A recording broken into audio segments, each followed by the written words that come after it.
Buenas tardes a todos, mi nombre es Juan Carlos Frontera. En este momento estoy ocupando la dirección de este seminario de investigación sobre 40 años de democracia en Argentina. Es un seminario que comienza a funcionar en el 2020, si bien se funda en el 2019, comienza a funcionar en el 2020, y el objetivo dentro del Instituto de Investigaciones Jurídicas y Sociales Ambrosio Lucas Gioja es poder desarrollar este espacio de investigación y extensión universitaria con la finalidad de ir preparando la conmemoración de los 40 años de democracia en Argentina que van a suceder en el 2023. De esta forma estamos intentando reflexionar desde el plano interno. Hemos tenido mesas que han participado profesores y directivos de la universidad hoy, que en su momento eran estudiantes, nobles estudiantes, que terminaban o comenzaban sus estudios al final de la dictadura o los culminaban al comienzo del retorno a la democracia, con la particularidad de que no funcionaron o no cumplieron el rol de expositores sobre su conocimiento disciplinar, sino que se convirtieron en fuentes directas, ¿no? Se convirtieron en testimonios de época, fue muy enriquecedor el intercambio que hubo, y luego durante el verano dimos un paso más, que fue empezar a ver el plano externo. Esto fue a instancias del director del Departamento de Ciencias Sociales, el doctor Ricardo Rabinovich. Aprovechamos el mes de enero, donde están los cursos intensivos para doctorandos extranjeros, y en esa oportunidad comenzamos a trabajar esta línea que es la situación de las facultades de Derecho en tiempos de dictadura, no solamente en el plano argentino, ahora les voy a contar lo que va a suceder en breve, sino en el plano internacional. Así que hubo un expositor sobre Colombia, se trató el tema de Brasil, se trató el tema en Chile, y a pedido de los doctorandos de ese momento y público asistente por las redes sociales, se pidió que se continuase en esta línea. Por eso hoy invitamos a Claudia Castro del Perú, a Mario Cajas de Colombia y a Juan Carlos Abreu y Abreu de México, todos queridísimos amigos con quienes cultivo una relación desde hace, en algunos casos, no en el caso de Claudia Castro, que es una joven investigadora, pero sí en el caso de Mario y de Juan Carlos, casi 20 años de amistad. Tiene las características de un seminario de investigación, por eso nos reunimos pocas personas dentro de la sala de Zoom, y el resto se comunicarán y tomarán contacto en las redes. En este momento, quien va a moderar, que es una tradición que también estamos realizando en el seminario, son quienes participan como miembros del seminario. En este caso, la abogada Yael Waters, que es ayudante graduada en la Cátedra de Historia del Derecho dentro del Departamento de Ciencias Sociales, va a moderar este evento. Y les quiero contar que en el mes de mayo, ya vamos a comunicar la fecha, el doctor Yancy Ferreira, que es actualmente es el vicerrector de la Universidad Nacional de Córdoba, va a exponer sobre esa situación de paso de la Facultad de Derecho de la Universidad Nacional de Córdoba hacia finales de la dictadura y comienzos del periodo democrático. Así que Yael, dejo el seminario en tus manos para que realicen las presentaciones. Al final abriremos un espacio a preguntas. Yael. Hola, buenas tardes a todos. ¿Se escucha bien el audio? Bueno. Bueno, un gusto compartir este espacio con ustedes. Voy a presentar a la doctora Claudia Castro Barnechea. Ella es magíster en Derechos Humanos, profesora en la Universidad Católica del Perú, Universidad Tecnológica del Perú y Universidad Weiner. Un gusto, doctora. Le cedo la palabra. Muchas gracias por la cordial invitación y también por la presentación que me han hecho. En realidad, este es un espacio muy interesante para poder hablar del tema. Quisiera, para no aburrirlos mucho con solamente mi cara, tratar de compartirles una presentación para poder ver solamente algunas imágenes que nos ayuden a comprender un poco más lo que les voy a tratar de contar ahora con respecto a la situación del Perú en temas de dictadura y las facultades de Derecho, en realidad las universidades, pero en particular las facultades de Derecho en estos contextos. Para tratar de explicar un poco la historia republicana del Perú, en realidad ha estado llena de momentos de dictadura, intercalado con breves momentos de democracia o de aparente democracia. Entonces, hablar de la dictadura en el espacio del Perú en realidad es algo bastante complejo. He tratado de tomarlo desde los últimos tiempos para no extendernos demasiado en toda la historia republicana, pero quisiera empezar con un golpe militar del año 68 contra el presidente Belaúnde, un presidente, pues, digamos, civil, luego de lo cual entra un cambio absoluto en la forma de concepción que tenemos de gobierno y de república en el país, que es, pues, el gobierno de Velasco, la reforma de Velasco y la junta militar. En estos espacios es precisamente donde podemos analizar también la participación de las universidades en esa época, pocas universidades en realidad, que existían en el Perú, y en particular las facultades de Derecho, que no se caracterizaban por tener una participación realmente activa en esos espacios, ¿no? Eran otras facultades las que tenían un protagonismo en, digamos, la manifestación contra la dictadura militar en esa época, ¿no? Lamentablemente, la dictadura militar era en esos momentos tan dura y tan sangrienta que aquellos estudiantes universitarios que salían a las protestas, lo más probable es que nunca regresaran de estas protestas, ¿no? La desaparición de personas era algo bastante común, los toques de queda también era algo bastante común y por lo tanto quien se atrevía a salir a las calles a protestar, en especial universitarios que salían a las calles, pues terminaban o detenidos o desaparecidos o torturados en alguno de los casos, ¿no? Es estos espacios entonces donde podemos comenzar a hablar de la participación de las facultades de Derecho y de los estudiantes de Derecho, pero de manera muy tímida, ¿no? Cosa que con el tiempo ha ido cambiando y que ahora en la actualidad podemos decir que es completamente distinto, ¿no? Voy a tratar de explicarles brevemente cómo va cambiando esto en el tiempo, para tratar de no excederme mucho también en el plazo que se nos ha dado, pero quisiera empezar con este punto para que lo tengamos en cuenta, ¿no? Pueden ver ahí en las imágenes cómo la dictadura militar empieza con un golpe fuertísimo a un gobierno civil, un presidente que es sacado en pijama prácticamente y subido a un avión. Entonces, el miedo que se tenía en la sociedad civil y las pocas organizaciones de sociedad civil que se atrevían a hablar, era también el miedo que tenían las facultades de derecho de poder manifestarse frente a la dictadura. Cambia luego, pasando el tiempo, el modelo o el formato de dictadura a una dictadura pues civil, pero respaldada por fuerzas militares como la dictadura de Alberto Fujimori en los años 90, ¿no? Alberto Fujimori entra en el año 90 por una elección, pero en el año 92 se da un autogolpe en donde cierra el Congreso de la República y en paralelo comienza a tomar todas las instituciones del Estado. Un autogolpe que, si bien democráticamente era terrible para la institucionalidad, era respaldado por gran parte de la población, incluida por algunas federaciones, grupos de la sociedad civil. Este autogolpe del 92 en realidad lo que hace es generar un quiebre tan grande, pero tan grande en la institucionalidad peruana, que es a partir de ahí donde podemos también evaluar cómo cambia la educación universitaria, cómo cambia el rol de la universidad a partir del autogolpe de Fujimori. Aquí les he puesto un pequeño fragmento chiquitito de unas imágenes en donde se podrá ver cómo el Colegio de Abogados de Lima... Yo soy decano del Colegio de Abogados. Entonces, se va con el Colegio de Abogados. Yo soy decano del Colegio de Abogados. Me baja la voz. Él es el decano del Colegio de Abogados de Lima, no sé si se llega a escuchar el audio, pero en esa época en realidad las facultades de Derecho no eran las que tenían un protagonismo en el enfrentamiento a la dictadura, pero el Colegio de Abogados de Lima tuvo cierta participación, en particular el decano del Colegio de Abogados, que fue detenido en la puerta del propio local del Colegio de Abogados de Lima durante el autogolpe. Baja la voz. Y usted no me grite. Ya, Este es mi colegio. Yo soy la autoridad acá, que se baja la voz. ¿Qué autoridad es usted? Ya, pues yo procedo. Más respeto, señor. Ya no hay nada, señor. Más respeto. Me acompañe. ¿Qué se ha caído usted? Ya, sube, No sea el valiente tampoco, señor. No sea el valiente. Suba, señor, suba. Suba al carro. Suba al carro. ¿Qué se ha caído usted? Yo soy decano del Colegio de Abogados. Ya, yo lo digo. Acá se retira, acá. Suba al carro, señor. Saca la mano, maricón.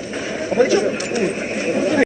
Bueno, podemos ver cómo entonces el Colegio de Abogados de Lima es tomado dentro de otras instituciones que son tomadas durante el autogolpe y se genera este quiebre en lo que se venía conociendo como la institucionalidad de las facultades de derecho, del derecho en sí y de los abogados también. La imagen que tenían los abogados en los años 60, 50, a la diferencia con la imagen que tenía en los años 90, cambia de manera radical.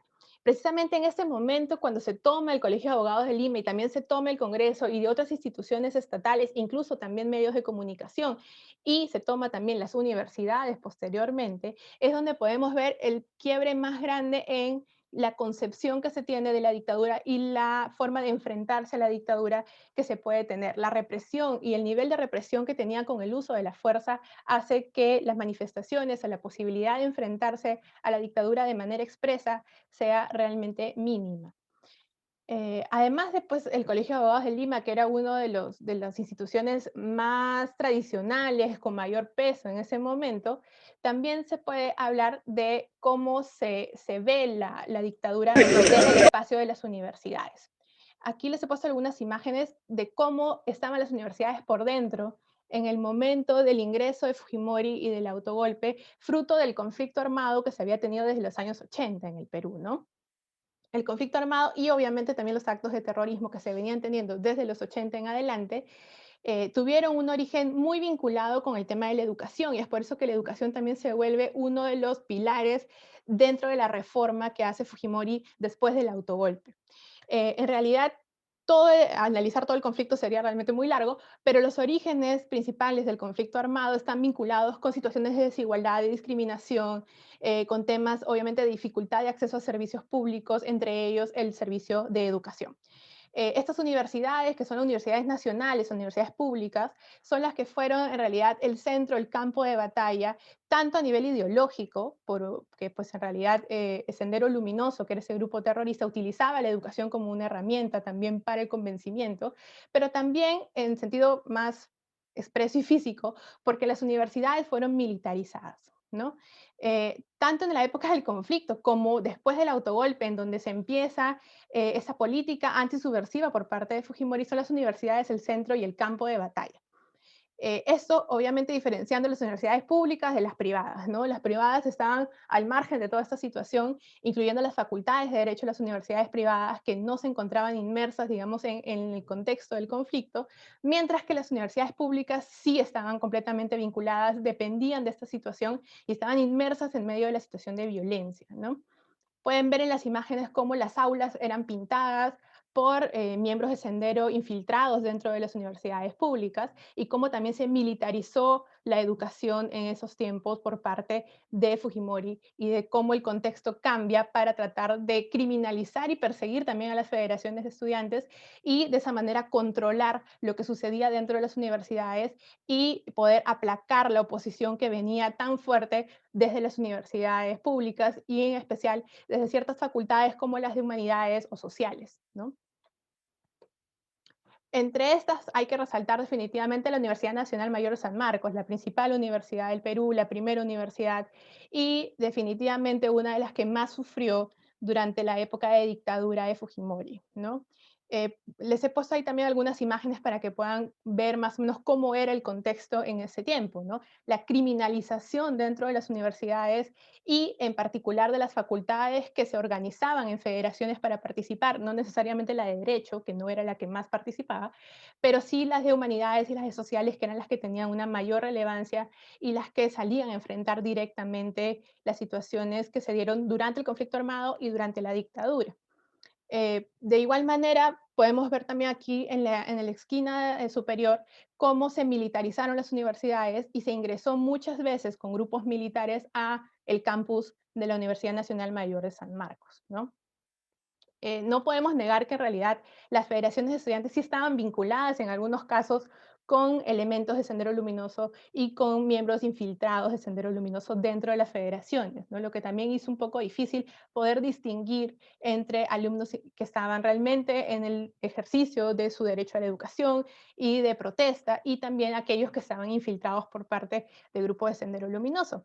Lamentablemente, el campo de batalla se amplió porque también se infiltraron miembros paramilitares y militares enviados por el gobierno de la dictadura para tratar de detectar a aquellos que estaban cercanos a Sendero o al Partido Comunista en esa época, ¿no? Entonces, en realidad, la universidad se volvió un campo de batalla y un espacio muy complicado para la protesta o para el enfrentamiento a la dictadura.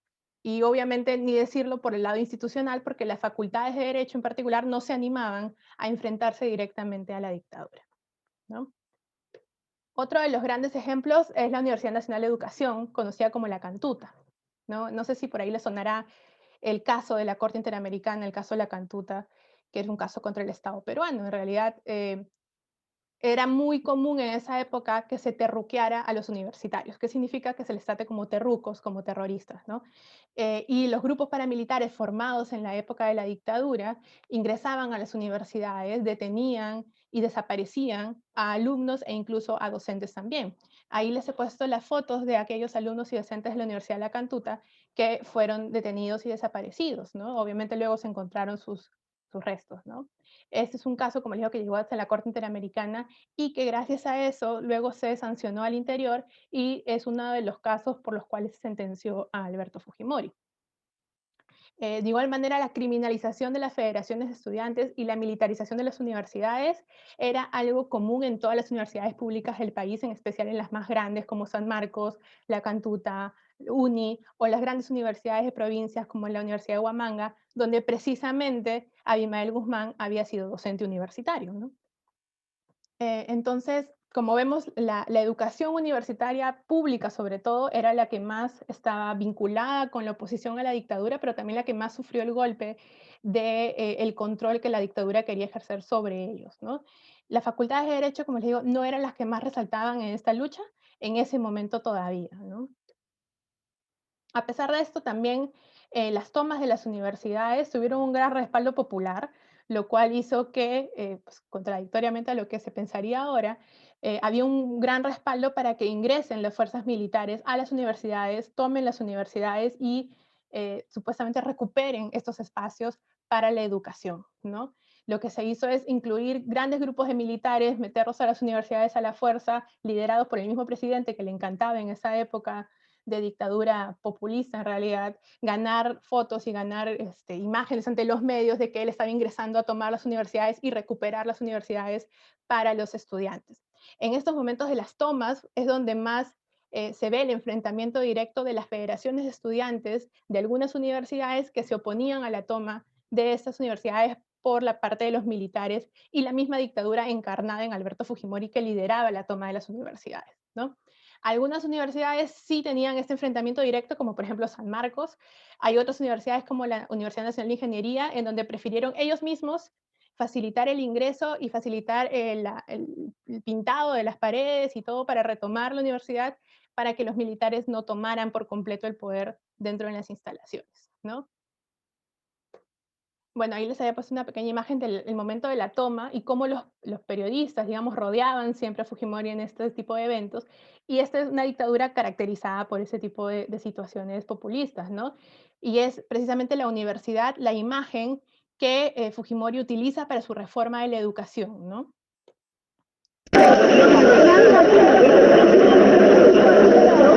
Aquí se ha violado la autonomía por parte de grupos minúsculos que pretenden medir. Como veían, la autonomía universitaria era pues lo que se utilizaba como la excusa para poder ingresar y tomar las universidades y liberarlas de estos supuestos infiltrados de Sendero Luminoso y del Partido Comunista que estaban dentro de las universidades y dentro de las federaciones de estudiantes. En ese sentido, la reforma de la educación superior tiene un impacto especial en las facultades de Derecho y son las facultades de Derecho las que se ven de alguna manera más afectadas por esta reforma de la educación superior. En realidad, Fujimori lo que hace es abrir el espacio de la educación superior para ganar simpatía, para ganar acercamiento al pueblo y tratar de vender este discurso muy común que tenemos en el Perú de que la educación es un motor de movilidad social. Entonces, gracias a la educación, todos vamos a poder tener mejores trabajos, mejores oportunidades, más ingresos, y es la educación entonces ese disparador a partir del cual se piensa vender la idea de una reforma que se logre con la dictadura fujimorista, ¿no? Lo que se hace en esta reforma es flexibilizar tanto que se comienzan a crear universidades prácticamente en cualquier lugar y facultades de derecho en particular, que son las más rentables, en cualquier lugar, sin ningún tipo de fiscalización, sin ningún tipo de garantía, ni de contenido, ni de protección tampoco, digamos, del tema ético en la enseñanza del derecho, ¿no? Entonces, se otorga también el bachillerato automático, Se puede abrir universidades ahora en forma de empresa, cosa que antes no había. Entonces, las pocas facultades de derecho que teníamos en las pocas universidades que habían hasta antes de la reforma de educación eran universidades y facultades de larga data, con mucha tradición, con federaciones de estudiantes, digamos, concretas, ya formadas, que tenían autoridades universitarias activas. Pero con esta nueva flexibilización y la reforma de la educación, lo que se hace es abrir tantas facultades de derecho en tantas modalidades distintas que ya no había federaciones de estudiantes, ya no había, digamos, alguien que se le enfrente de manera directa o que esté pendiente y que sea quien reclame frente a la dictadura por parte de las facultades de derecho en especial, pero en general de todas las facultades en las universidades, ¿no? Entonces lo que se hace es pues abrir tanto y flexibilizar tanto la oferta de la educación que se pierde esa mística de tener federaciones de estudiantes activas, de tener facultades de derecho de tradición y que tuviera también la calidad y la garantía de calidad en la enseñanza, ¿no? Entonces, esta situación hace pues que las federaciones de estudiantes prácticamente se desintegren o que queden muy pocas y casi inactivas, no solamente por el tema de que pues, se abrió tanto la oferta, sino también por la criminalización y la persecución constante, tanto penal como social, que hacía que todos los estudiantes universitarios fueran terruqueados, o sea, fueran considerados posibles miembros de grupos terroristas o de Partido Comunista y fueran perseguidos y criminalizados. Todo esto se va llevando en los años 90 hasta que llega el año 2000. En el año 2000, y esto se da con el fraude electoral de la tercera elección de Alberto Fujimori, se produce la Gran Marcha de los Cuatro Suyos, rememorando al Tahuantinsuyo y la división que tenía en 4 partes. Se hace la Gran División y la Gran Marcha de los Cuatro Suyos, en donde comienzan a llegar organizaciones de todo tipo a Lima para enfrentar a la dictadura de Alberto Fujimori. Y entre estas grandes federaciones y organizaciones, las de estudiantes universitarios resalta y las de derecho aparecen, ¿no? Por fin las facultades de derecho comienzan a tomar una, digamos, visibilidad en este tipo de enfrentamientos, y no solamente desde el ámbito estudiantil, sino también las propias facultades de derecho comienzan a manifestarse comunicacionalmente a través de pronunciamientos, a través de videos institucionales, imágenes en donde las propias autoridades de las facultades de derecho más tradicionales salen a señalar que esto ha sido un fraude electoral, que esto es una dictadura con todo lo que puede eso implicar, y por lo tanto hay que salir a las calles a ejercer el derecho ciudadano de protestar y de no respetar un gobierno que sea autoritario y dictatorial como este, ¿no? Salen a las calles en grandes marchas. Esta es una marcha de las más grandes que se ha podido registrar en la época republicana de nuestro país. Dura varios días.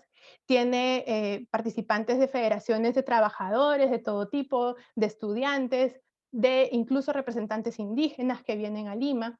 Y precisamente es una también de las más sangrientas que se pudo dar. Ahí les he puesto algunas de las imágenes también arriba, de cómo los infiltrados de la dictadura en la marcha incendian el local del Banco de la Nación con los trabajadores dentro, ¿no? Y varios de ellos fallecen. Entonces, este es, digamos, el principio del fin de la dictadura de Alberto Fujimori. Y precisamente ahí es donde la presión de la sociedad civil se hace sentir y las facultades de derecho comienzan a tener cierto protagonismo, ¿no? Luego de eso ya se puede hablar de que se desata la participación universitaria en todo el sentido de la palabra, ¿no? Las facultades de derecho sacan comunicados, sacan pronunciamientos, las autoridades salen a hablar directamente hasta que llega el momento de los Vladivideos, ¿no? Los conocidos Vladivideos, en donde ya la sociedad civil dice no se puede más, ¿no? Hasta aquí llegamos, no aguantamos más con esto es una dictadura. Se comienza a usar la palabra de manera directa. Las facultades de derecho hacen análisis constitucionales, incluso utilizando la Constitución del 93, que era la Constitución fujimorista, para decir que esto era una dictadura. Y a partir de eso cae la dictadura de Alberto Fujimori y se genera la CBR, que también es un momento muy importante de participación de las facultades de derecho. La Comisión de la Verdad y Reconciliación, después de la época de Fujimori, durante el gobierno de transición de Valentín Paniagua, es un espacio importantísimo de participación de las facultades de derecho de las universidades, en realidad en general, pero en especial las facultades de derecho, que aportan no solamente con sus docentes y con sus espacios físicos para las audiencias y las investigaciones que se hace de la CBR, sino también con sus estudiantes. Muchos estudiantes fueron voluntarios para poder hacer la recopilación y el procesamiento de la información para los informes de la CBR, ¿no? Entonces ese es un momento importantísimo en donde las facultades de Derecho por fin toman el liderazgo, por fin asumen la responsabilidad y salen al frente a hablar sobre la dictadura y lo que había sucedido, ¿no? Posteriormente, aunque no son momentos de dictadura tal cual como en la época de Fujimori, sí hay momentos autoritarios en donde las facultades de Derecho retoman ese protagonismo que habían tenido recién a partir de la caída de la dictadura y lo desarrollan ya en todo su potencial, ¿no?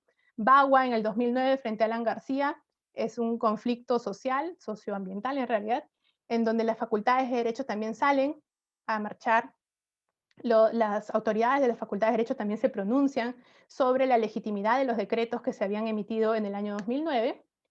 El indulto a Fujimori es otro momento clarísimo de participación de las facultades de Derecho, en donde las autoridades propias de las facultades, pero también los estudiantes y los egresados, se unen al repudio al indulto de Fujimori, salen a las calles también, y se realizan una serie de eventos académicos, que era algo, digamos, medio novedoso en la época, para hablar de la constitucionalidad y la convencionalidad del indulto a Fujimori a partir de las sentencias precisamente de Barrios Altos, La Cantuta, etcétera, en la Corte Interamericana, ¿no? Por ejemplo, eso es una cosa que llama la atención porque es un análisis no solamente de protesta en las calles, sino también un análisis jurídico que se hace con la finalidad de transmitir información al público, ¿no? Y pues por último, la vacancia presidencial y la toma de Merino de pues, fines del año pasado, ¿no? En donde las facultades de Derecho han tenido un rol pero fundamental en estos espacios, ¿no? No solamente con el análisis jurídico de si era adecuada la vacancia de acuerdo a los parámetros de la Constitución, sino también con el activismo de las federaciones de estudiantes, ¿no? Por eso es que ha habido este cambio de parámetro desde lo que teníamos al inicio de terruquear al estudiante, incluso al estudiante de Derecho, y terruquear a las facultades de Derecho diciendo que eran comunistas por manifestarse en contra de la dictadura, a esta nueva idea de la que tenemos ahora, la generación del Bicentenario, que es como se ha llamado a los jóvenes que han salido en las marchas de fines del año pasado frente a la vacancia presidencial y frente a la toma de pues el casi presidente, digamos, por 6 días, que tomó el mando hasta que entró el presidente actual. Entonces, el uso de medios masivos de comunicación como las redes sociales, el uso también de estas redes de integración para dar apoyo y soporte a los detenidos, por ejemplo, liderado por facultades de Derecho en este caso, e incluso por federaciones de estudiantes de derechos, apoyado por docentes de las facultades y egresados, que se unieron para hacer visitas a las comisarías de la zona y poder liberar a los detenidos, para hacer la búsqueda de las personas desaparecidas después de las marchas, y obviamente también el apoyo de los heridos, junto con brigadas de alumnos de otras facultades, por ejemplo, de medicina, que hicieron la atención a los heridos también. Todo de manera integrada y coordinada es ahora una forma novedosa, digamos, de concebir la participación de las facultades de Derecho en la vida democrática, ¿no? Cosa que hace 20, 30 años en realidad era pues impensable, ¿no? En cambio ahora con las nuevas tecnologías también se ha generado este espacio y esta forma de reaccionar. Y no solamente con un apoyo institucional que ha sido importante en el caso de muchas facultades, lamentablemente no de todas, pero también con la participación de las federaciones de estudiantes, que en el caso de las facultades de Derecho, por fin ha tomado una relevancia, digamos, llamativa, ¿no? Lamentablemente no todas las facultades de Derecho lo han hecho, y esto precisamente porque la flexibilización que hubo en la reforma de educación ha generado tantas facultades de Derecho que la mayoría no tiene ni siquiera una federación de estudiantes, ni tiene un espacio, digamos, de este tipo, ¿no? La mayoría no tiene esta funcionalidad, digamos, de llevar al estudiante a la vida de la realidad social y dejarlo participar o darle una estructura institucional. La mayoría de espacios no cuenta con ese tipo de funciones, digamos, en las facultades de Derecho, pero las facultades de Derecho más grandes, las más tradicionales, en todo caso las más antiguas, han tenido una reactivación de su federación de estudiantes para estos casos, ¿no? Y ha habido ahora, digamos, en las últimas marchas de noviembre del año pasado, una actividad, pero realmente llamativa, ¿no? Por parte tanto de la facultad como institución, de sus autoridades, de su plana docente y de sus federaciones de estudiantes, ¿no? Entonces, este cambio ha ido generando también que se llame y se le ponga ese nombre de generación del Bicentenario a los estudiantes universitarios que han salido a protestar en las últimas marchas, ¿no? Mientras que antes se llamaba al estudiante el terruco que salía a protestar, ahora es la generación del Bicentenario que sale a defender la democracia, ¿no? Este cambio de paradigma es también interesante. Y bueno, con eso termino. Quisiera ya no extenderme mucho en el tiempo, pero espero entonces si queda alguna duda o consulta. Gracias. Muchas gracias, Claudia. Ahora vamos a presentar al doctor Mario Cajas Arría. Él es jefe del Departamento de Estudios Jurídicos y profesor de tiempo completo en la Universidad de ICESI, Cali, Colombia. Es doctor en Derecho por la Universidad de los Andes, miembro fundador del Instituto Latinoamericano de Historia del Derecho y del Instituto Colombiano de Historia del Derecho. Muchas gracias, Yael. Un agradecimiento también al profesor Juan Carlos Frontera, al Instituto Gioja por la invitación, al profesor Juan Carlos Abreu que nos acompaña en este panel, igual que a la profesora Claudia Castro, que ha hecho una estupenda presentación y que además nos muestra los ciertos puntos comunes que tenemos en estas historiografías, porque gran parte de la narración del caso peruano tiene unos puntos de contacto con lo colombiano, como lo voy a exponer a continuación. Cuando uno habla del papel de las facultades de Derecho en la dictadura, pues en el caso colombiano vienen varias preguntas, y es, primero, en la historiografía política colombiana, al menos en el siglo XX, ¿qué hemos considerado dictadura? Y hay un consenso en que hubo una dictadura militar entre 1953 y 1958, que fue la del general Gustavo Rojas Pinilla, con la Junta Militar de Gobierno, que fue la transición al régimen civil. Y otra dictadura, que para muchos es dicta blanda, la del general Rafael Reyes, que en 1905 cerró el Congreso. No fue, él llegó al poder democráticamente, pero era un militar muy afamado, que cierra el Congreso, tiene tensiones con las altas cortes, en particular con la Corte Suprema de Justicia, y no termina su sexenio, gracias a un movimiento de partidos políticos, sale del poder, y en 1910 pues hay una serie de reformas constitucionales que van a contribuir a una especie de democratización en el país, o al menos de un cierto arreglo institucional que, digamos, es más republicano que lo que había antes. Entonces hay un consenso en que hay una dictadura militar, en la de Rojas Pinilla, la transición en el 58 con la Junta Militar, y esa dicta blanda, entre comillas, de Reyes. Aunque si uno revisa la historiografía, dependiendo de los calificativos que se les den, hubo regímenes autoritarios, sin duda, entre 1946 y 1950, en el gobierno conservador del presidente Mariano Ospina Pérez, también con cierre del Congreso, con clausura del Congreso, de las otras órganos de representación a nivel territorial, y cambio en el quórum para decidir de la Corte Suprema, simplemente para mencionar algunos elementos. Y en el gobierno del presidente Laureano Gómez también se habla de una serie de medidas autoritarias que, digamos, que podrían estar cercanas a la dictadura, pero sin duda lejanas a la dictadura militar que he mencionado, esta de Rojas Pinilla. Y lo segundo, la segunda preocupación o la segunda inquietud que se produce cuando uno plantea esto de las facultades de derecho en las dictaduras es realmente que tenemos poca historiografía sobre las facultades de derecho, tenemos poca historiografía sobre el rol de las facultades de derecho en la dictadura. Es decir, este panel nos ha abierto precisamente una serie de preguntas que bien valdría tener agenda de investigación para ahondar. En el caso colombiano hay historia de la educación, se ha hecho una historiografía de la educación muy juiciosa. Una historiografía de la educación jurídica es más incipiente, y una historiografía del papel institucional de las facultades de derecho en general en régimen político pues realmente no existe. Lo que hay es una serie como de destellos que le permiten a uno más o menos entender la situación. Entonces creo muy bien, como lo hizo la profesora Claudia, que esta presentación que se hace sobre las facultades de derecho necesariamente se traslada al papel de las universidades, y si se quiere al papel de las universidades públicas en una gran parte de la trayectoria. Entonces, concentrándome en ese papel de las universidades en la dictadura, por ejemplo, hay contrastes fuertes. Si consideramos que la de Reyes fue dictadura o dicta blanda de 1905, por ejemplo, tiene unas relaciones casi que de mecenazgos con una universidad privada, por ejemplo, muy importante en el país, que está radicada en Bogotá. De hecho, difícilmente se podría decir que hubo un enfrentamiento con las universidades, y no hay una historiografía que así lo muestre, pero sí algunas tensiones con sectores de juristas.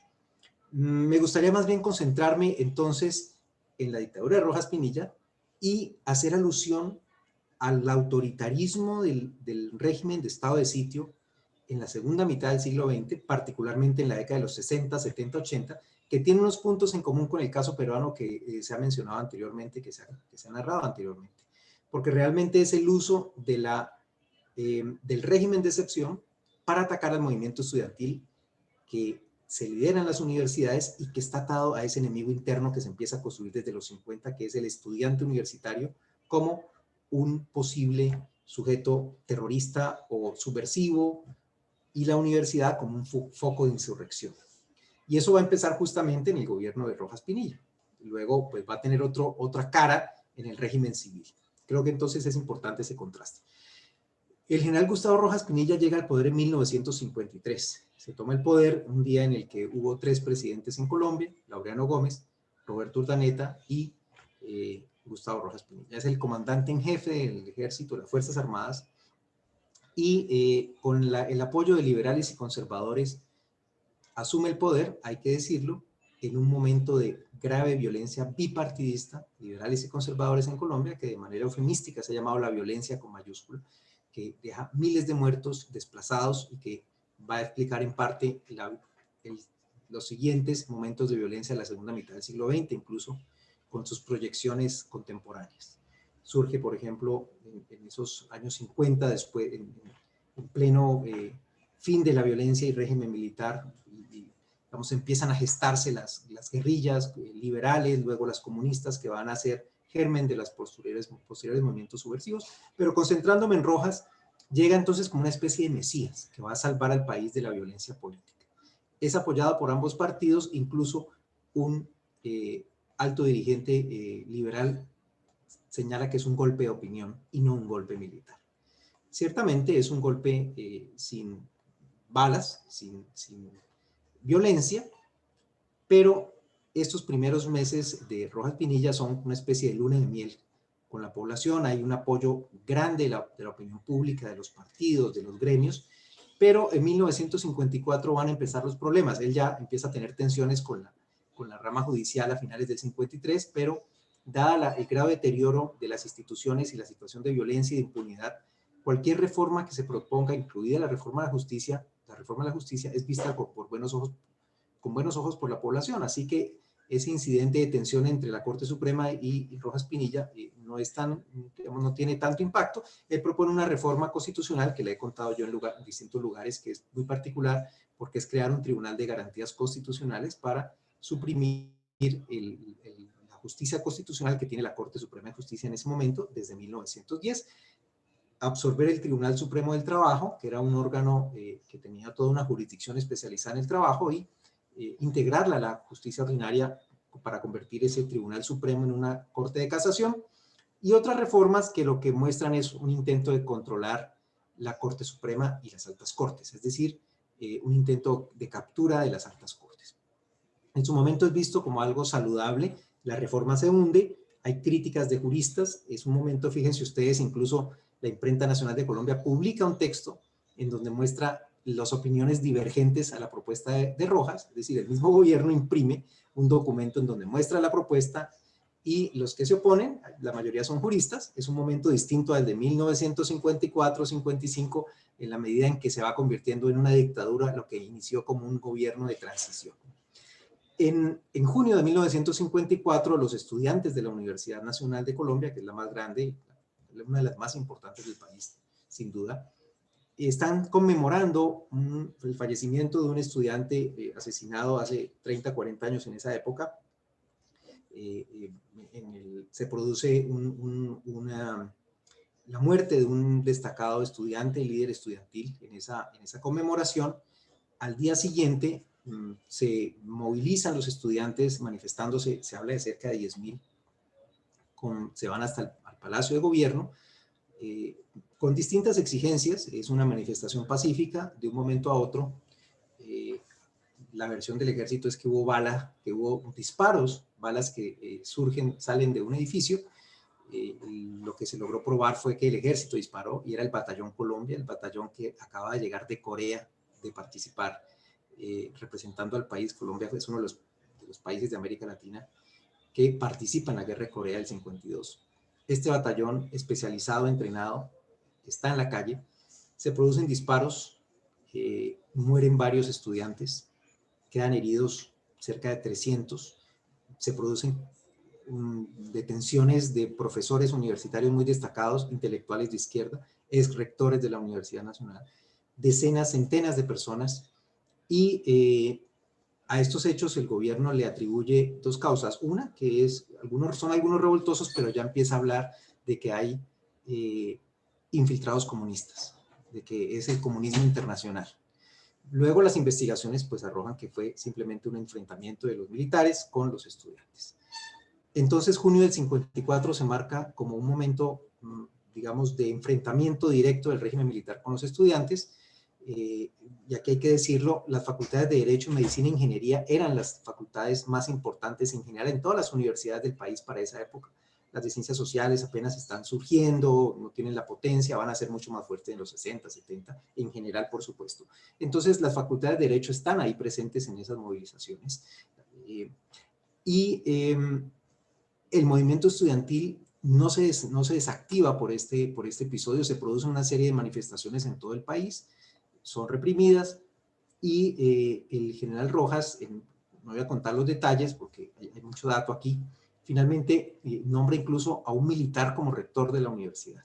Esto pues tiene un rechazo a los estudiantes, hay un intento de captura de la universidad, pero ya desde antes, en el gobierno de Laureano Gómez, que es el que es derrocado, o el que le da el golpe, Rojas Pinilla, ya ha habido una serie de medidas que coartan la autonomía universitaria en general, pero con Rojas se habla de que hay ciertos eventos académicos que no se pueden hacer, de que hay ciertas cátedras que no se pueden dictar, y que hay ciertos profesores pues que son, digamos que, calificados como según su tendencia ideológica, y hay una especie de control de la universidad bajo Rojas.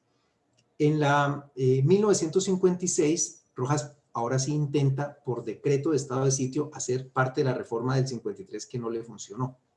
El Congreso de la República está cerrado, pero hay una Asamblea Nacional Constituyente, la ANAC. Esa Asamblea Constituyente, que es una constituyente bolsillo de Rojas, incluso en 1954, el mismo año, a los pocos días del atentado o de la masacre estudiantil más bien, declara inconstitucional el comunismo y prohíbe entonces el ejercicio de la actividad comunista en Colombia por reforma constitucional. En el 56, por decreto, modifica la estructura de la Corte Suprema de Justicia, crea una sala de negocios constitucionales, y esto ya es visto como un intento de la dictadura por tomar el control de la Corte, en general de la rama judicial, y aquí se produce también una manifestación del Colegio de Abogados de Medellín con un comunicado que es difundido y que se puede conseguir con facilidad porque ya está en las redes, en distintos documentos, y ese comunicado le pide a Rojas echar atrás esa reforma porque consideran que es un atentado a la independencia judicial, un atentado en general a la justicia. Esa reforma, claro, Rojas contesta diciendo que lo que busca es tecnificar a la Corte Suprema, volverla que tenga un aparato especializado en derecho público, que tenga una verdadera Corte Constitucional, y que además la Corte Suprema está muy congestionada, es decir, da argumentos técnicos para esta reforma. Obviamente, este grupo del Colegio de Abogados de Medellín, que es muy influyente, y otras voces de juristas lo critican, consideran que pues esa justificación que se hace, pues realmente pues es artificiosa. Finalmente el decreto se expide, y así funciona la Corte hasta 1958. Rojas tiene que dejar el poder en medio de una gran movilización popular, con participación muy fuerte de los estudiantes, contribuyen en una buena medida a la caída de Rojas en el 57, y la Junta Militar de Gobierno, que es la cúpula que queda al mando y que aparentemente es leal a Rojas, es la que en parte va a facilitar el tránsito al gobierno civil, que se logra gracias al pacto entre liberales y conservadores, que se va a llamar el Frente Nacional, mediante el cual pues, van a alternar en el poder, y hay una división entre liberales y conservadores en los cargos del poder público. De hecho, alternan la presidencia cada 4 años un partido durante un periodo. Y aquí es importante también el papel de los estudiantes y del movimiento estudiantil y de las facultades de Derecho. porque la Junta Militar de Gobierno se demora un tiempo en disolver la ANAC y en disolver a esa Corte Suprema de Justicia Espuria que ha sido creada bajo Rojas Pinilla. Consideran que es una corte pro Rojas y que debe ser disuelta, y quienes van a hacer esta denuncia son de nuevo abogados, colegio de abogados y un grupo de decanos de derecho y de profesores universitarios de distintos lugares del país, que se suma pues a esta crítica. Digamos que son académicos que están denunciando que que mantener a esta Corte Suprema que ha sido creada a instancias de Rojas, pues no le hace bien a la transición. Finalmente la Junta Militar pues no la disuelve, sino que esta Corte Suprema renuncia justamente cuando tiene que dictar un decreto en donde tiene que ejercer el control a los decretos de estado de sitio, dicta una sentencia que tiene que controlar 2 decretos de estado de sitio que son los que posibilitan la transición al régimen civil, que son los que le dan vía al plebiscito de 1957, que es la reforma constitucional por medio de la cual se ratifica este acuerdo entre los partidos políticos.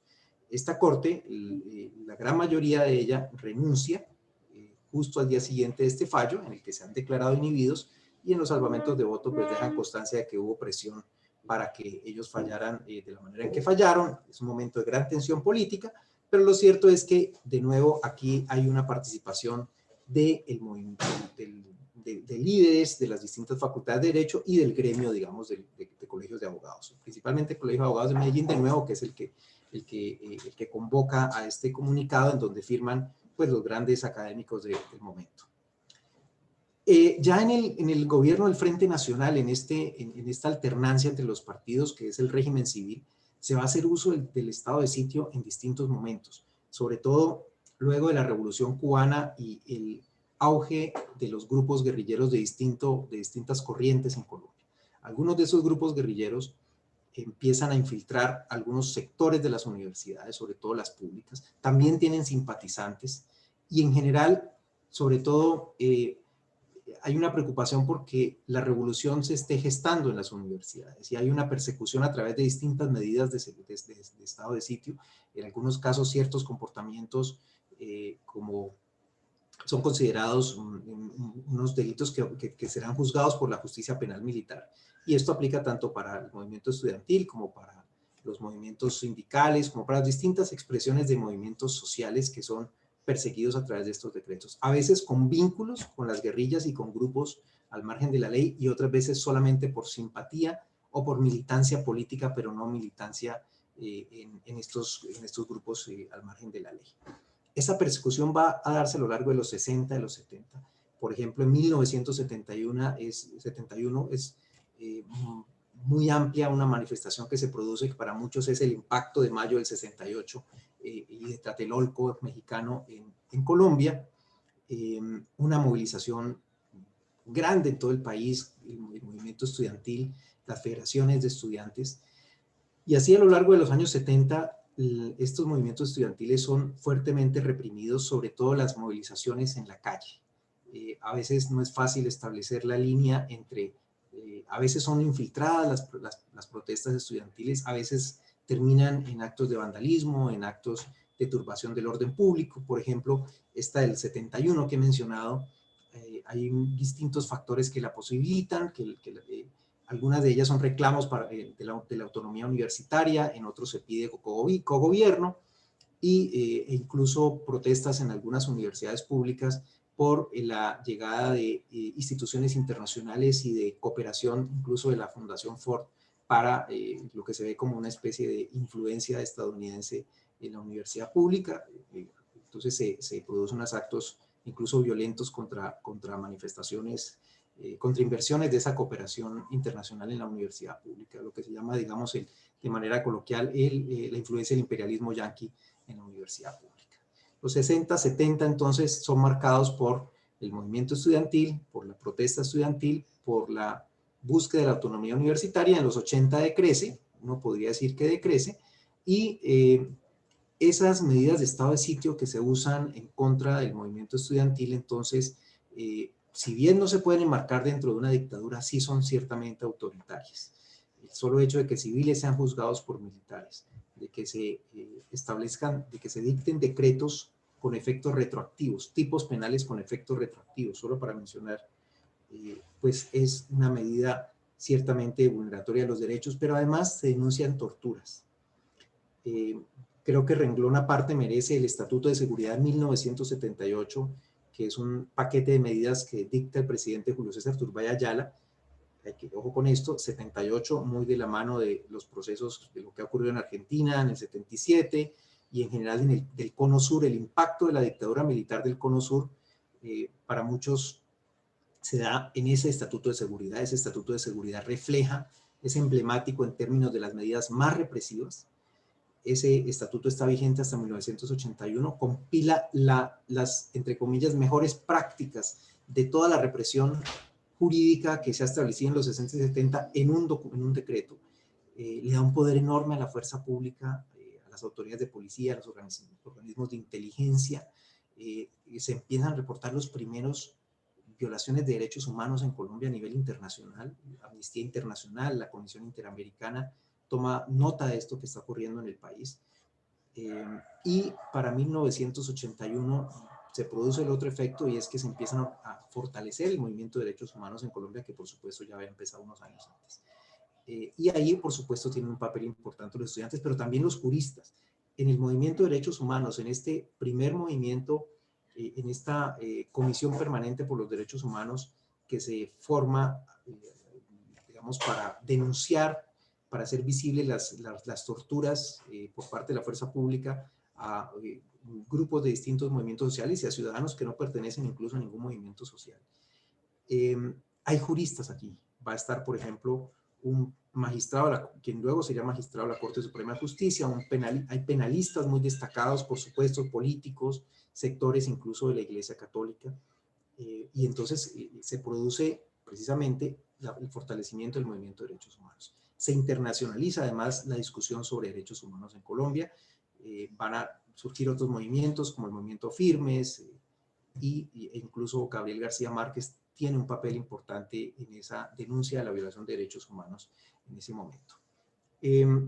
Entonces el Estatuto de Seguridad se aplica contra personas que están en las universidades, personas que tienen simpatías políticas con la izquierda, incluso militancia en la izquierda, y ese será entonces como probablemente el pico más alto de represión dentro del estado de sitio. Aunque he hablado de varios luego de o durante el Frente Nacional, ya en el 78, que el Frente Nacional ha desaparecido, este gobierno, que es un gobierno civil y de corte liberal, va a implementar una serie de medidas que son muy cercanas a las de la dictadura, a pesar de estar en un régimen civil. Y por supuesto las universidades ahí son protagonistas, como con la misma idea de que el enemigo interno está allí, de que está en la universidad. Ya en la Constitución del 91 se reconoce explícitamente la autonomía universitaria.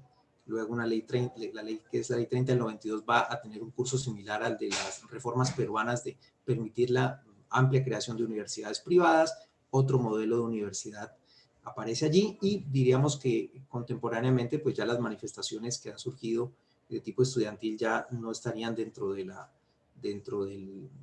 misma mirada que le tendríamos que dar a la dictadura y a los autoritarismos, a pesar de que, pues, por supuesto, se denuncian represiones en las distintas movilizaciones más contemporáneas. Yo dejaría ahí, entonces, cerrando con la dificultad que hay para rastrear ese papel de las facultades de Derecho, para tratar de juntar esos destellos, y que sin duda nos podría dar lugar a una agenda de investigación en la región. Juan Carlos Abreu, Juan Carlos Frontera y Claudia. Sin duda agradezco la invitación a este panel, y hay que seguir investigando sobre estos temas. Muchas gracias. Muchísimas gracias por la exposición, doctor. Ahora es el turno del doctor Juan Carlos Abreu y Abreu. Él es investigador del Instituto Nacional de Ciencias Penales, profesor de la Universidad Nacional Autónoma de México. Doctor.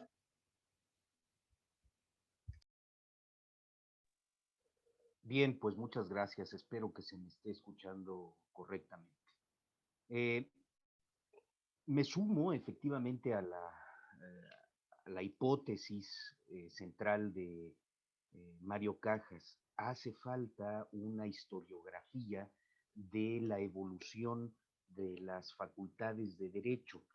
Yo creo que iría en dos términos, efectivamente en su participación de corte social, política, y por otro lado los cambios curriculares. Aquí quiero anticiparme, para el lado de México, esto no implicaría sensibles cambios. Creo que prácticamente durante la segunda mitad del siglo XX no hay grandes giros curriculares dentro de la Facultad de Derecho, digamos, la que es medular en México, que es la Universidad Nacional Autónoma de México. Bueno, el término dictadura, pues lógicamente es algo complicado de abordar para México. Sin embargo, invocó Mario Cajas una terminología muy agradable, porque además de todo es juguetona con los términos, dicta blanda. México en realidad ha vivido una muy dilatada, muy larga dicta blanda. Este término, pues bueno, hace de alguna forma referencia a estos regímenes híbridos con gobiernos que de alguna forma combinan elementos democráticos con acciones de corte autoritario. Se usa generalmente para calificar a estos países democráticos sur como los nuestros, con instituciones a veces frágiles y donde el Estado recurre frecuentemente a la excepción, ¿no? Muy en la tesitura de lo que decía Mario Cajas, ¿no? A partir de este discurso del enemigo que genera, bueno, cualquier intención de reprimir resistencia al régimen. Si hablamos de dicta blanda para México, pues lógicamente nos referimos al Partido Revolucionario Institucional. Creo que los dos regímenes de partido único que han sido más duraderos han sido el de la Unión de Repúblicas Soviéticas Socialistas y el Partido Revolucionario Institucional. Partido único que viene desde 1929 hasta prácticamente el 2000 sin que existiera ningún tipo de oposición política. Ciertamente, algunos partidos pequeños, satelitales al revolucionario institucional, y tal vez un partido que representó siempre el contrapunto ideológico, el Partido Acción Nacional. Bueno, en el Partido Acción Nacional estaban aposentados, pues, la burguesía, ciertos intereses de derechas, algunos vinculados con el clero. Entonces, vamos, pervivió una pax imperial bastante interesante, pero eso no hizo excepción para que hubiesen una serie de expresiones pues graves de pues atentados, delitos de lesa humanidad. La represión del régimen durante 70 años se ejerció pues de manera quirúrgica. Vamos a poner un ejemplo.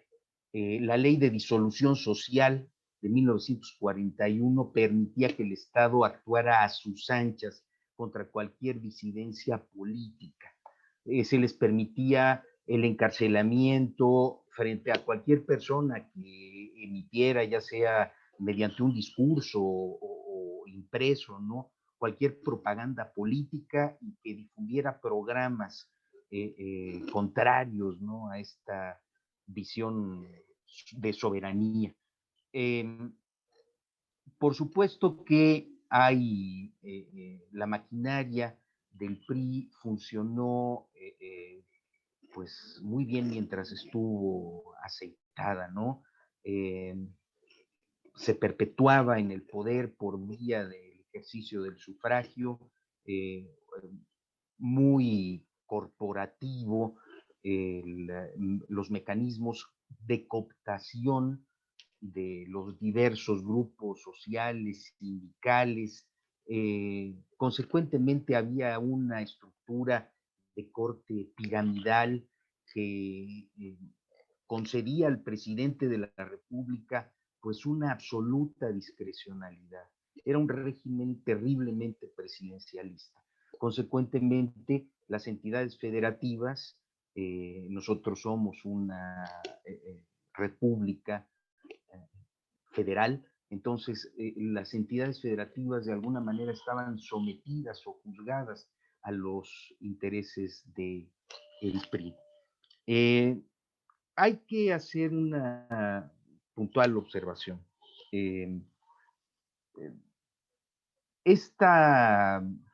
¿Cómo decirlo? Esta presencia hegemónica, esta presencia dura del partido, fue terriblemente represiva con cualquier posibilidad de expresión de resistencia. Voy nada más a hacer un pequeño catálogo de los momentos más sensibles de la historia. 1945, en Guanajuato, la Unión Cívica Leonesa está en desacuerdo, que sería un grupo local del estado de Guanajuato, se opone a las elecciones manejadas por el revolucionario institucional y en respuesta el ejército dispara contra los manifestantes de este grupo. Aún no se sabe bien cuántas personas murieron, pero por lo pronto se identificaron 27. 1959, un año crucial, 10,000 trabajadores del sindicato ferrocarrilero pierden su trabajo y las instalaciones ferroviarias son ocupadas por el ejército reprimiendo de manera contundente el movimiento. Muchos de los líderes, 25 líderes ferrocarrileros, estuvieron en prisión hasta 1970 acusados de ser comunistas. En 1965 resulta ser muy peculiar. Hubo un movimiento de médicos en la Ciudad de México en la que se hacen severas acusaciones al Estado. Sobre todo, pues el médico está muy cercano al dolor de la gente, ¿no? Al dolor de las personas. Y en consecuencia, pues, la sensible miseria, la pobreza, la ignorancia de la provincia en México, pues la hacen patente. Fue reprimido el movimiento y muchos de estos médicos terminan en prisión. 1968 parece ser un punto clave en el análisis de la historia, creo, a nivel global. Efectivamente confluyen, la compañera Claudia Castro de Perú lo señala incluso como punto detonante de su exposición, de manera muy incisiva. Cajas hizo el señalamiento al 68 y pues bueno, la represión de 1968 en Tlatelolco, en la Plaza de las Tres Culturas, resulta uno de los más graves crímenes cometidos en nuestro país, en México. Sin duda, los movimientos de los estudiantes que salieron a la calle fueron duramente reprimidos. Los soldados les dispararon a mansalva y de manera indiscriminada, y pues en realidad todavía no se tiene un recuento. Siempre ha habido silencio en México, no ha habido, como en muchos de los países hermanos latinoamericanos, experiencias de justicia transicional, de comisiones de verdad. No, siempre ha existido en México una muy bien orquestada intención de invisibilizar, de distraer de las cuestiones más sensibles. 1968 efectivamente resulta ser un parteaguas. No hay más que decirlo. Muchos de los países hermanos sudamericanos estaban cruzando por crueles dictaduras. México fue asilo de muchos de ellos, muchos exiliados, la Universidad Nacional Autónoma de México de alguna manera se vio enriquecida por muchos de estos académicos que habían sido perseguidos por sus posturas en sus países. La UNAM en ese momento está representando algo muy sensible, como lo señalaba la compañera Claudia Castro. Prácticamente es en esa década, ¿no? Mediados de los 60, mediados de los 70, son los grandes procesos de migración que se dan del campo hacia las ciudades, ¿no? Entonces, hay en los muchachos un deseo de capilaridad social y la UNAM es una universidad de masas.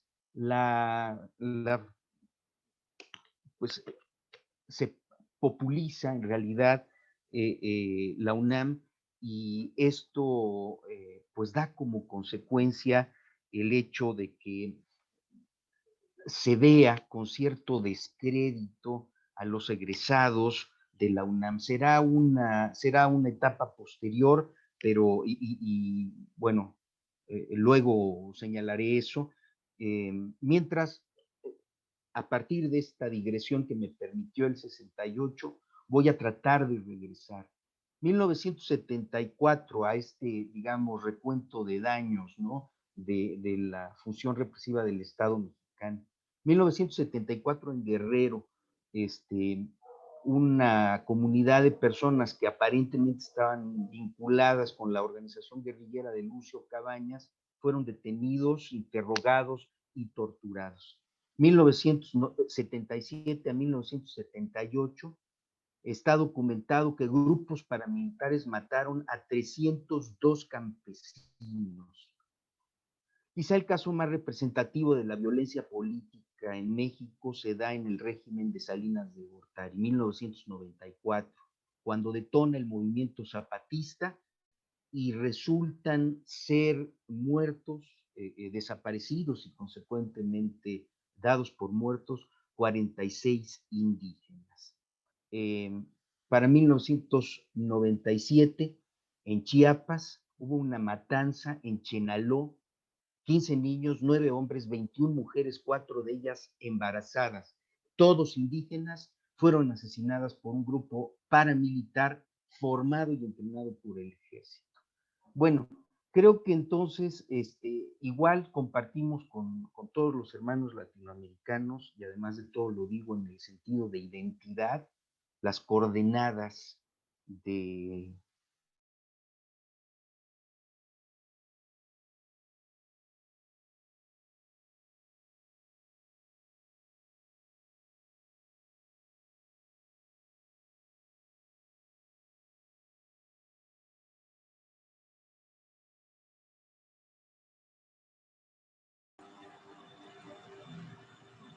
Hola.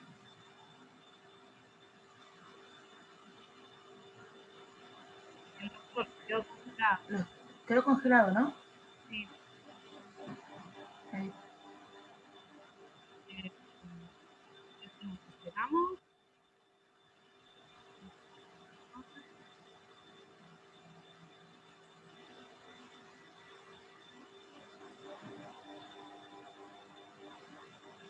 se le escucha, doctor Frontera, no se oye.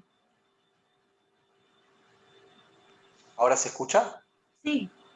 Perdón, Sí. porque habilité de un lado y no se habilitó el micrófono. No, debe ser el problema del doctor. Sí, en primer lugar quería comentar que, bueno, voy a intervenir para darle unos minutos a Juan Carlos para que pueda reconectarse.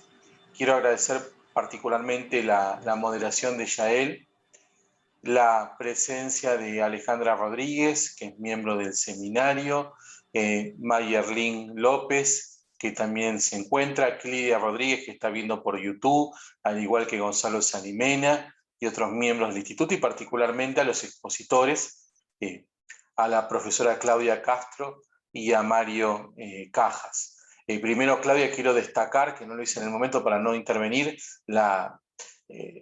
poder categorizarla como o destacarla como una brillante exposición. Una exposición, sinceramente, muchísima información que pudiste distribuir amablemente, que no es sencillo a veces hacerlo, y sobre todo para asistentes que no necesariamente conocen demasiado de la historia peruana, pero lo hiciste magníficamente, y sobre todo también empezar a reflexionar sobre los periodos de restricción de derechos, que no necesariamente estamos frente a una dictadura militar en el concepto tradicional, sino que estamos frente a situaciones parainstitucionales o de restricción institucional. A veces queremos utilizar diferentes términos para generar nuevas categorías. También, bueno, agradecerle particularmente también a Mario su exposición, como siempre. No voy a decir que es brillante en esta ocasión, porque siempre lo hace magníficamente y amablemente también, y nos permite, junto con Juan Carlos, y bueno, y ahora se está sumando Claudia, a este espíritu que tuvo y tiene el Instituto Latinoamericano en poder generar estudios paralelos que no necesariamente encuentran digamos, situaciones iguales, sino semejanzas o similitudes. O sea que hay procesos históricos comunes que tenemos que seguir profundizando, que como hablábamos con Mario en otros eventos, que justo este mes coincidimos en varios, creo que son rasgos culturales. O sea, no solamente es la mala práctica política, sino carencias desde el punto de vista cultural. Cuestiones que nuestra república, que en mayoría son 200 años de república, no pudo subsanar estos 200 años algunas carencias de nuestra cultura autocrática. Es todo un desafío ese paso entre la autocracia y la república, y estas situaciones de restricción de derechos yo lo denomino como rasgos autocráticos, no de una buena práctica autocrática, por supuesto, de una mala práctica autocrática, pero aparece la idea de un caudillo, de un personaje que puede salvarnos de una situación catastrófica, ¿no? Ahí, bueno, habilitó su cámara Mayerlin, que la saludamos. Mario, ahí tienes una coterránea, una compatriota. Y quiero hacerles una pregunta mientras que va llegando Juan Carlos, que quiero destacar la exposición de Juan Carlos, siempre tan reflexivo, tan suave en el buen sentido, tan amable, como dije antes, en su exposición, pero con ideas profundas, donde vuelve a hacer no solamente toma generosamente el caso mexicano, sino que estaba justamente introduciéndonos en una semblanza de un paralelo entre nuestras realidades continentales. Entre en realidad continental, perdón, no continentales. Yo tendría una pregunta para ustedes, si lo han tocado el tema. Hay algo que Mario dice con muchísima razón: tenemos una deuda, los historiadores del derecho, con respecto a la situación de las facultades de derecho en situaciones o en tiempos de dictadura o de restricción de derechos. Sin duda, en Argentina claramente hay historias de la Facultad de Derecho de la Universidad de Buenos Aires. Hay una tesis, bueno, hay tesis doctorales, etcétera, que no voy a señalar ahora a los autores, pero digamos que este tema en particular no se ha tratado. Creo que es un tema nuevo para reflexionar en el siglo XXI más que en el siglo XX. No sé si va a coincidir Mario, por eso un poco le va a tocar a nuestra generación esta tarea, porque la generación anterior a la nuestra, Mario, lo voy a hacer un poco más viejo a Mario en este momento, ojo, no es joven muchos años, no hay mucha diferencia de años, es tan viejo como yo, pero lo que quiero mencionar es que la generación detrás nuestra, el antecedente, son testigos de esos procesos dictatoriales, han sufrido esas restricciones de derechos, entonces es muy difícil historiar sus propias vivencias, ¿no? Por eso yo destacaba en la primera parte esta idea de que se constituyen como verdaderas fuentes directas. Así que quería preguntarles, que en función de una pregunta que desde YouTube nos hace Paula Santamaría, espero haberla interpretado correctamente, ahí volvió Abreu, pero dejo la pregunta para cuando termine, Mario, es cómo está ese paso entre los personajes del periodo de la restricción de derechos o dictadura, porque luego se reinsertan en los periodos democráticos o se insertan en los periodos democráticos. No es que muchos de ellos desaparecen. Nosotros tenemos el caso de varios presidentes de facto que luego tienen su tentativa o su idea de ser presidentes de iure, ¿no? Una paradoja bastante particular. Quiero mencionar que Eric Eduardo Palma González, desde Chile, un amigo entrañable de Mario y Juan Carlos de Juan Carlos Abreu, dice felicitaciones. Yo espero que Eric lo podamos tener en agosto, septiembre, vamos a ver si lo podemos comprometer hablándonos de Chile. Si a ustedes les parece, dejé esta pregunta en el aire, la dejo en carpeta más que en el aire, y le damos paso a Juan Carlos para que termine su exposición. Le van a quedar unos 10 minutos, lamentablemente. Respondemos esta pregunta que también lo alcanza a Juan Carlos y vamos a dar por terminado el evento. Juan Carlos, te robé tu tiempo. Al contrario, mil disculpas por la impertinencia, se debe a las cuestiones de la comunicación. Se fue la señal un rato. No quiero ser abusivo, más bien quiero tratar de cerrar viendo esa problemática continental a la que estamos haciendo alusión. México es efectivamente esa frontera. Creo que la reflexión en la que me había quedado era esa frontera del mundo latinoamericano con el mundo anglosajón. El río Bravo implica incluso el deseo de muchos hermanos latinoamericanos de pasar al modo de vivir norteamericano, incluso de convertirse en ciudadanos norteamericanos. Entonces, México responde a la problemática fronteriza fundamental. Los grandes problemas sociales tienen que ver con los grandes problemas vinculados con Estados Unidos. Somos el traspatio, dijera un dictador del siglo XIX que provocó la Revolución Mexicana de 1910, Porfirio Díaz, pobre patria mía, tan lejos de Dios y tan cerca de los Estados Unidos. Nuestros problemas sociales, nuestros problemas económicos están vinculados con eso, ¿no? Con la estrecha cercanía con los Estados Unidos. Somos el mercado, el punto de entrada de todas las posibilidades delictivas. Consecuentemente, nosotros enfrentamos esa condición fronteriza. México ha sido relativamente estable hasta el año 2000. Esta estabilidad institucionalizada del Partido Revolucionario Institucional, del PRI, permitió una transición relativamente tersa. En realidad solo hubo un muerto sensible, el candidato del PRI a la presidencia. Entonces, las componendas entre el crimen organizado, las élites burguesas, los políticos del revolucionario institucional, pues entran en una muy interesante crisis. Creo que el 2000 representó una manifestación popular de ánimo por explorar un nuevo horizonte democrático. Llega el Partido Acción Nacional en un primer sexenio, nuestros periodos son sexenales, son por 6 años, luego vendrá la presidencia de Calderón y con ello, con Calderón, vinculo lo que decía hace un momento, ¿no? De México solo se ven las series de narcotraficantes, solo se ven números escalofriantes de muertos y noticias de balaceras, y creo que pues eso amerita una reflexión todavía más sesuda y más profunda. El crimen, la lucha contra el crimen, la guerra contra el crimen, la detona el presidente Calderón y con ello una imparable ola de sangre que hoy en nuestros días pues resulta un sensible problema para la gestión actual. Tenemos también, creo que hablando de educación, el gran estigma, y con esto quiero yo cerrar, el gran estigma de los 43 muchachos desaparecidos en Ayotzinapa. Esta, sin lugar a dudas, ha sido la llaga más profunda.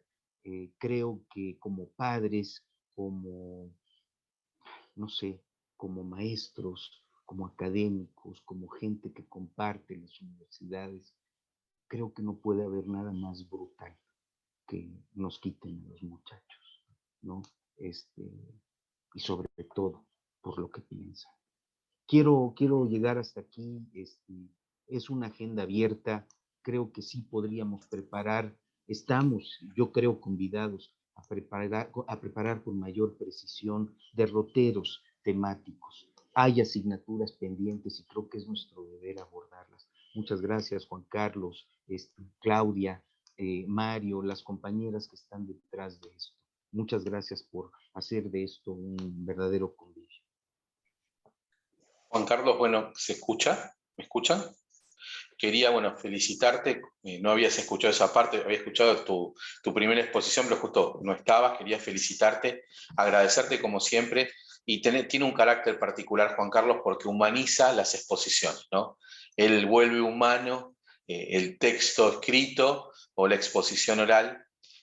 Así que tiene un merecido cierre y, como decía recién Juan Carlos, es un lugar de lujo junto con Claudia y con Mario, que hoy nos han permitido tener un recorrido amable en un relato sobre situaciones amargas, ¿no? Amargas y tristes, que espero que este siglo XXI no nos encuentre de nuevo como nos encontró en el XIX y en el XX, ¿no? Y que nuestras repúblicas solucionen las malas prácticas autocráticas, que también están arraigadas en nuestra cultura. Hay una pregunta que yo tomaba de Paula Santamaría, un poco agregando una parte mía, nosotros tenemos un proceso interesante, ¿no? En esos procesos dictatoriales o de restricción de derechos, luego muchos de esos personajes se reinsertan en los periodos de iure pleno. O sea que tenemos una pervivencia de parte de un tejido social que no necesariamente siempre se reinserta plenamente. Y tú no lo escuchaste, Juan Carlos, pero nuestro amigo común, Eric Eduardo Palma González, puso felicitaciones con signos de admiración, que sabemos que son palabras mayores cuando Eric felicita en este sentido. Así que nos podemos quedar tranquilos hoy. ¿Quién le gustaría comenzar a responder esta pregunta? Que es la que con esta pregunta cerraríamos porque tenemos muy poquito tiempo. Y después si ustedes quieren dar una idea final. No sé si Claudia, Mario. Bueno, Mario tuvo que retirarse porque justo ya está dando un curso, así que quedaría en manos de Claudia. ¿O estás, Mario? Por aquí estoy todavía. No te eché, perdóname, te estaba echando. Si quieren empezamos por Mario, que creo que en cualquier momento los alumnos lo van a reclamar. Sí, gracias Juan Carlos y a la persona que nos preguntó por vía YouTube. Pues realmente del régimen militar de Rojas Pinilla, el primero que se reinventa es él, para utilizar tu palabra, tu concepto. Se lanzan las elecciones presidenciales en el 66, luego en el 70, 1970, pues hay toda una historiografía sobre un posible fraude electoral. De hecho, el presidente que resulta electo, Pastrana, gana por muy poquitos votos. Y ahí él da otra muestra de civilidad en medio de todas estas complejidades, ¿no? O sea, lanzarse a una elección democrática abierta, pero además, cuando tenía, y lo dicen los expertos que han estudiado esta etapa, cuando tenía todas las posibilidades de incendiar el país, lo que hace es apaciguar, y el propio partido ANAPO, que es el que lo respalda, pues está listo a movilizarse. Hay que decir también que se utilizó el estado de sitio, incluso a él momentáneamente lo dejan privado de la libertad por razones de orden público, pero digamos que no activa una gran sublevación nacional, sino que más bien desactiva el momento y pues realmente pasa la historia como el régimen militar de Rojas Pinilla, pero luego como alguien que se lanza a la presidencia, que al parecer es víctima de un fraude, algo que todavía sigue en discusión, y digamos que incluso muestra un giro a la izquierda, ¿no? El de los 70 ya es otro Rojas, que es visto más como un ala izquierda. Hay que decir que estuvo muy inspirado por Perón en los 50. y todo, la junta militar de gobierno a la que Rojas, que sucede a Rojas, de hecho queda como una especie con un manto casi que digamos, de republicano, a tal punto que pues son considerados expresidentes de la República, al igual que Rojas. Rojas sí enfrenta un juicio político, inicialmente le retiran, es condenado por indignidad, pero luego le retira, la Corte Suprema de Justicia en un proceso bastante largo en 1961 le regresa a sus derechos políticos y por eso pues puede lanzarse a las elecciones posteriores, es decir, es reivindicado posteriormente. Y los hechos por los que lo juzgan no son relacionados con represión ni con masacres, sino por unos actos menores. Entonces se reinventa la Junta Militar. La Junta Militar queda, digamos, con ese manto republicano, y muchos de quienes estuvieron en el régimen militar siguieron activos políticamente hasta el final de sus días. Digamos que no pasó mucho con este episodio. No, sí, mil gracias, Mario, muy claro como siempre. Si les parece, por un acto de caballerosidad, pasamos a Juan Carlos y luego le dejamos a Claudia la palabra final. ¿Estás de acuerdo, Juan Carlos? No, yo al contrario, creo que ya he hablado demasiado. Yo preferiría que Claudia hablara, por favor. Bueno, él es más caballero todavía. Bueno, con todo gusto. Bueno, en realidad, recuerdo la pregunta y el caso peruano me parece que es uno de los más claros, en donde hay una continuidad de la dictadura a través de las figuras de partidos políticos que cambian de nombre cada elección, en realidad, pero sigue siendo el mismo partido político, de tratar de legitimizarse también a través de elecciones, y ya no solamente en la figura propia de Alberto Fujimori, sino también de sus hijos, ¿no? Son sus hijos los que entraron al Congreso y su hija la que sigue intentando lanzarse a la presidencia, ya no sé cuántas veces, en realidad ya perdimos la cuenta de cuántas veces se ha lanzado a la presidencia. Y ese partido político en realidad, y las bases de ese partido político continúan desde los 90, ¿no? Entonces, es ese mismo grupo, incluso personas que ahorita están en el Congreso, que han entrado al Congreso por ese partido político, que eran también las personas que apoyaban a Fujimori durante su dictadura. Entonces, y continúan, y tienen una porción, aunque ya no tan grande, que ha ido disminuyendo con el tiempo, pero tienen una porción de la población que los apoya y que tiene todavía esta idea que, bueno, ellos también siguen vendiendo esta idea de que Fujimori pacificó al Perú y que logró vencer al terrorismo y que logró sacar a flote a la economía luego de un gobierno desastroso de Alan García, en donde la inflación nos comió vivos. Entonces, este discurso que tiene el fujimorismo sigue muy fuerte, ¿no? Y sigue teniendo presencia, y eso se ve clarísimo no solo en las candidaturas presidenciales de los hijos, sino también en el poder que tiene todavía en el legislativo, ¿no? Entonces, sí, o sea, hay partidos que han estado directamente vinculados en la dictadura, que han sido juzgados, y Fujimori ahorita está preso por las cosas que hizo durante la dictadura, y sus hijos siguen lanzándose y siguen siendo parte del legislativo y su cúpula también, ¿no? Y siguen defendiendo este discurso y lo siguen haciendo y lo seguirán haciendo hasta que se les dé espacio, ¿no? Entonces, ha habido una continuidad, hay una forma también de tratar de lavarse la cara, lo decimos así nosotros, ¿no? Tratar de lavarse la cara con los partidos políticos y usar la forma democrática para blanquear de alguna manera una situación de dictadura terrible y asesina que hubo en el gobierno de Fujimori, ¿no? Y esto, a pesar de que a veces también se incluyen caras nuevas y a juventudes para tratar de disimular y decir que el partido se renueva y cambia, en el fondo son las mismas bases y son las mismas personas las que lideran eso, ¿no? Y es el mismo Fujimori el que todo el mundo sabe que desde su prisión de oro, en donde está, maneja ese partido y da las indicaciones de lo que se tiene que hacer, ¿no? Entonces, en realidad hay un continuismo y esperemos que en algún momento eso cabe, pero también hay una alianza muy clara con otros partidos que también han ido cambiando de nombre cada elección, porque eso es muy común aquí, se cambia de nombre los partidos, pero sigue siendo la misma gente que está muy vinculada también, por ejemplo, al APRA, que fue el gobierno de Alan García, y que en realidad son personas que continúan también y están muy vinculadas al fujimorismo, y hay otros partidos que poco a poco han ido mutando, pero que son derivados y ramificaciones de estos otros, ¿no? Entonces, son las mismas personas las que continúan en el poder, y lamentablemente esto tiene para rato, ¿no? Incluso los candidatos que están ahora en los primeros lugares, muchos de ellos tienen vinculación también con estos partidos para las elecciones de ahorita, de abril del 2021, ¿no?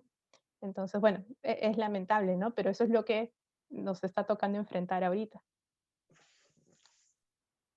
Mil gracias por las respuestas. Fueron magníficas. Juan Carlos, ¿no? ¿Querés decir algo? Aunque sea breve. Pues nada, yo creo que todavía las cosas estarán por escribirse en cuanto a historia. Creo que es momento incluso de recuperar tus palabras. Habrá que hacer una historia de la pospandemia. Todavía nos estamos quedando en la revisión de las migajas, ¿no? De lo que dejaron en los tiempos pasados, ¿no? Nuevamente, hay muchas cosas por revisar y tenemos una agenda pendiente.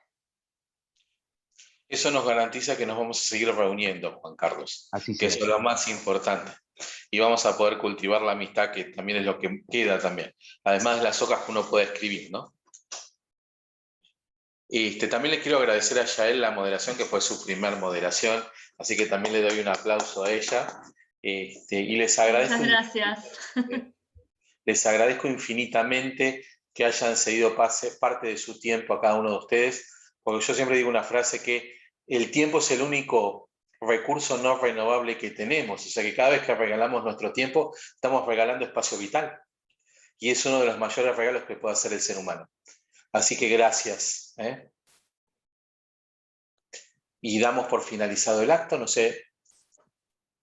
Muchas gracias más bien a ustedes por la invitación, por el espacio, ¿no? Muy interesante en realidad. Y vamos a hacer más espacios, así que quédate tranquila que vas a volver. Muchas gracias, Juan Carlos, a todas las panelistas, al equipo que nos ha acompañado desde el Instituto Gioja por esta magnífica oportunidad. Me sumo al agradecimiento. ¿Ah? Me sumo al agradecimiento. Gracias. Nos despedimos, lamentablemente me quedaría para seguir hablando con los amigos, pero los llamo por teléfono